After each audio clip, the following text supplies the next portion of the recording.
any questions for us, please state your name, your outlet, and who you would like to ask the question to. Any questions? Yes. Mr. Miller with WTOP for Congressman Ivey. Can you talk a little bit about, there's been cuts in Maryland related to the sciences and how that's impacted the region around? It's been awful for our region for sure, but across the nation. We've had thousands of federal government employees who've been laid off, who are doing fantastic work at NASA, for example. NIH had a woman come up to me yesterday at church and say that she'd been running a clinical trial. I think hers was pediatric cancer, and she got terminated in the middle of it without completing the clinical trial, which means, it's not like a light switch. You can just pick back up where you left off. They've got to go back and do years to catch up to where they were. So it's a huge impact. It's a terrible impact on the science side. It's really devastating. And as we mentioned, people coming up and trying to go through school, University of Maryland is in my district, but other schools too.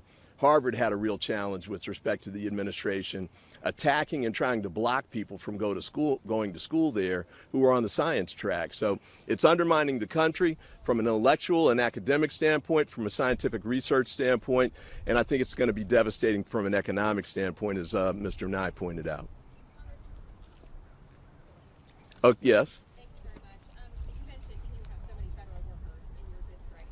I imagine at some point this is really going to start hurting, the bottom line of, folks that are paycheck to paycheck. They're just going to try to make ends meet. Have you spoken to Leader Jeffries at all about how this is going to impact you specifically, your constituents, and what about the political ramifications for you? Well, it didn't just happen now in my district. This goes all the way back to January 20th. The Trump administration has been pushing people out, no matter what a great job they've been doing, in the thousands as fast as they can out of government service. Obviously, we've talked with the leadership, Mr. Jeffries for sure too, but I think everybody understands, since I think 85% of federal government workers are outside of the DMV, this is impacting everybody across the country. They get it, they feel it, but I think everybody also understands that the fight for health care to try and restore the $1 trillion in cuts to Medicaid that were made, and to make sure that the ACA tax credits get extended, because you're impacting millions of people with the potential of losing health care coverage and shutting down hospital facilities and the like across the country. We understand what a big fight this is.